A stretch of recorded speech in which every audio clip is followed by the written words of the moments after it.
பேருவலையை சேர்ந்த சகோதரர் முஸ்ரி அவர்கள் இன்னொரு கேள்வியை கேட்டிருக்கிறார்.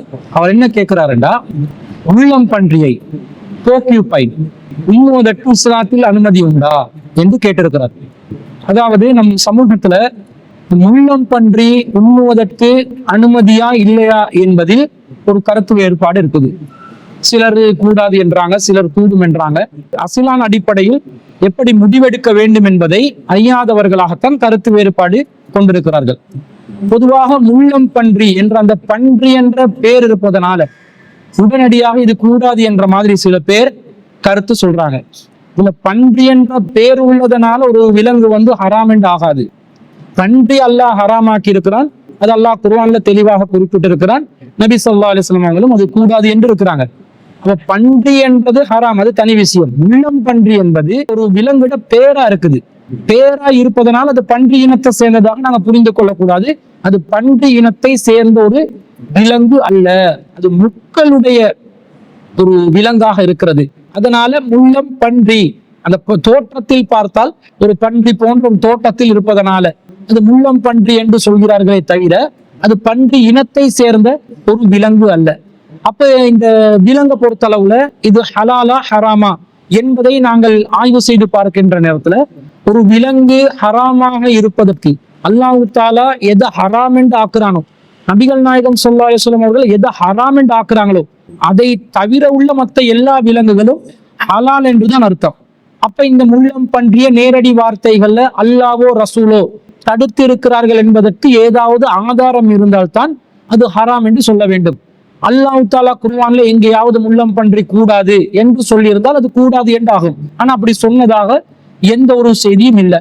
நபிகள் நாயகம் ஸல்லல்லாஹு அலைஹி வஸல்லம் அவர்கள் முள்ளம் பன்றி கூடாது ஹராம் என்று ஏதாவது சொல்லி இருக்கிறாங்களான்னு கேட்டா ஒரு பலவீனமான செய்தி இருக்கிறது. ஒரு செய்தி வருகிறது, அந்த செய்தி பலவீனமான நிலையில இருக்கிறது. அந்த செய்தி எப்படி வருது என்று சொன்னா, ஈசா இப்னு நுமைலா என்று சொல்லக்கூடியவர் தன்னுடைய தந்தை நுமைலா ரலியல்லாஹு அவர்கள் மூலம் அறிவிக்கக்கூடிய ஒரு செய்தி, குன்து இந்த இப்னு உமர் ஃபஸுஇல அன் அக்லில் குன்ஃபுதி, முள்ளம் பன்றி சாப்பிடுவது சம்பந்தமாக இப்னு உமர் ரலியல்லாஹு அவர்களுடைய சபையில் நான் இருந்த நேரத்தில் அவரிடம் கேட்கப்படுகிறது.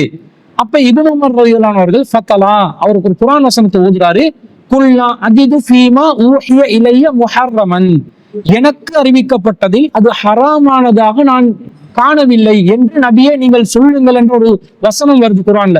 அந்த வசனத்தை ஓதி காட்டி இவர் சொல்கிறார், இது ஹராம் என்று நான் அறிந்த வரையில் எங்கேயுமே ஆதாரம் இல்லை என்று சொல்கிறார். அப்ப கால ஷேஹுன் இந்தஹு, இப்னு உமர் ரலியல்லாஹு அவர்களுடைய அவையில் இருந்து ஒரு முதியவர் சொல்கிறார், சமிஅத்து அபா ஹுரைரத்த யகூல், அபூ ஹுரைரா ரலியல்லாஹு அவர்கள் சொன்னதை நான் கேட்டிருக்கிறேன். புக்ர இந்த நபி ஸல்லல்லாஹு அலைஹி வஸல்லம், இது பற்றி முள்ளம் பன்றி சம்பந்தமாக ரசூலுல்லாஹ்விடம் விசாரிக்கப்பட்டது. ஃபகால ஹபீஸத்துன், அது ஒரு ஹபீஸத்தும் மினல் ஹபாயிஸி, தீயவைகளில் ஒரு தீயதாக முள்ளம் பன்றி இருக்கிறது என்று நபி ஸல்லல்லாஹு அலைஹி வஸல்லம் அவர்கள் சொன்னதாக அந்த முதியவர் அறிவிக்கிறார். அப்போது ஃபகால இப்னு உமர் ரலியல்லாஹு அன்ஹு சொல்றாங்க, இன்கான கால ரசூலுல்லாஹி ஸல்லல்லாஹு அலைஹி வஸல்லம் ஹாதா, இதை நபி ஸல்லல்லாஹு அலைஹி வஸல்லம் அவர்கள் சொல்லி இருப்பார்கள் என்று சொன்னா ஃபஹுவ கமா, அது அவர்கள் சொன்னதை போன்றுதான். ரசூலுல்லாஹ் சொன்னதாக எனக்கு தெரியல, ஆனா ரசூலுல்லாஹ் சொன்னதாக அப்படி சொல்லப்பட்டிருந்தால் அதுதான் மார்க்கம். கால மாலம் நதரி, ஆனால் ரசூலுல்லாஹ் சொன்னதாக எனக்கு தெரியாது என்று இப்னு உமர் ரலியல்லாஹு அன்ஹு அவர்கள் சொன்ன ஒரு செய்தி அபூ தாவூதுல நுமைலா ரலியல்லாஹு அன்ஹு அவர்கள் அறிவித்ததாக அபூ தாவூதுல 3305வது செய்தியாக பதிவு செய்யப்பட்டிருக்கிறது. இந்த செய்தி பலவீனமான ஒரு செய்தி. ஏன் பலவீனம் என்று சொன்னா இதுல ரெண்டு விஷயம் இருக்குது. இப்னு உமர் ரலியல்லாஹு அன்ஹு அவையில ஒரு ஷேக் இருந்தார் என்று வருது. எப்படி வருது? கால ஷேகுல் இந்தஹு, இப்னு உமர் ரலியல்லாஹு அன்ஹு அவர்களிடம் இருந்து ஒரு ஷேக் சொன்னார் என்று வருகிறது. அந்த ஷேக் யாரு? அவர் நம்பகமானவரா? அவருடைய நினைவாற்றல் என்ன? அவருடைய நிலைப்பாடு என்னவென்பதை பற்றி எந்த ஒரு குறிப்பும் இல்லாததனால இவர் யார் என அறியப்படாத ஒருவராக இருக்கிறார் என்பதனால இந்த செய்தி பலவீனம் அடைகிறது. அதே நேரத்துல இந்த செய்தியை அறிவிக்கக்கூடிய அறிவிப்பாளர்களில் ஒருவரான ஈசா இப்னு நுமைலா என்று சொல்லக்கூடிய ஒருவர் வருகிறார். இவரும் மஜ்ஹூலான ஒருவர், யாரென அறியப்படாத ஒருவர். எனவே மஜ்ஹூலான, யாரென அறியப்படாத, நம்பகத்தன்மை உறுதி செய்யப்படாத, நம்பகத்தன்மை சம்பந்தமாக எந்த குறிப்பும் கிடைக்காத இருவர் வழியாக வரக்கூடிய செய்தியாக இருப்பதனால இந்த செய்தி பலவீனமான செய்தியாக இருக்கிறது. எனவே இந்த செய்தியை வைத்து முள்ளம் பன்றியை ஹராம் என்று சொல்ல முடியாது. இது அல்லாமல் பொதுவாக ரசூல் ஸல்லல்லாஹு அலைஹி வஸல்லம் ஒரு விலங்கை ஹராமாக்குவதாக இருந்தால், கோர பற்கள் இருந்தால், கோர நகங்கள் இருந்தால், அப்போது அந்த விலங்கு ஹராம் என்று கூறியிருக்கிறார்கள். அந்த வகையில முள்ளம் பன்றிக்கு கோர நகங்கள் இருக்குதான்னு பார்த்தா கோர நகங்கள் இல்லை.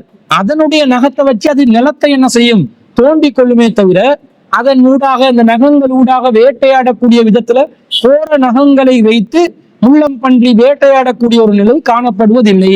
கோர பற்கள் இருக்குதான்னு கேட்டா கோர பற்களும் இல்லை. இன்னும் சொல்ல போனால் முள்ளம் பன்றி என்பது பூக்களையும் வேர்களையும் மரப்பட்டைகளையும் இலைகளையும் பழங்களையும் உண்ணக்கூடிய ஒரு தாவர உண்ணியாக இருக்கிறது. அது ஒரு தாவர உண்ணி. முள்ளம் பன்றி ஒரு சில வகையான இனங்கள் மட்டும் ஐரோப்பிய கண்டத்தில் இருக்கக்கூடிய, அமெரிக்கா கண்டங்களில் இருக்கக்கூடிய இனங்கள் மாத்திரம் சின்ன சின்ன விலங்குகளை அது சாப்பிடக்கூடியதாக இருக்கிறது.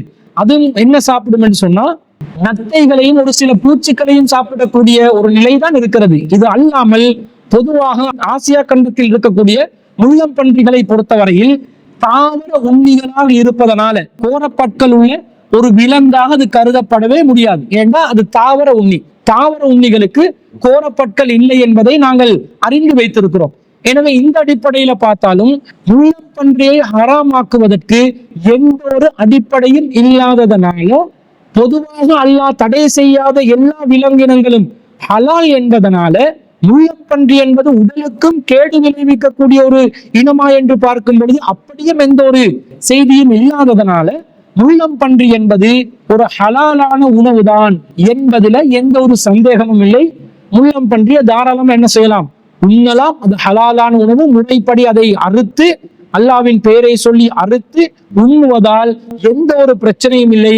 மார்க்கத்தில் அதை தடை செய்யப்பட்டதற்கு எந்த ஒரு ஆதாரமும் எந்த ஒரு அடிப்படையும் இல்லாததனால அது ஹலாலான உணவு என்பது 100% உறுதியாகுகிறது என்பதை இதன் மூலம் நாங்கள் அறிந்து கொள்கிறோம். எனவே முள்ளம் பன்றி ஹராமில்லை, அதனுடைய பெயரை வச்சு நாங்கள் அதை ஹராமாக்கிக் கொள்ள வேண்டிய எந்த ஒரு அவசியமும் இல்லை என்பதை அந்த சகோதரரின் கேள்விக்கான பதிலாக நாங்கள் பதிவு செய்து கொள்கிறோம்.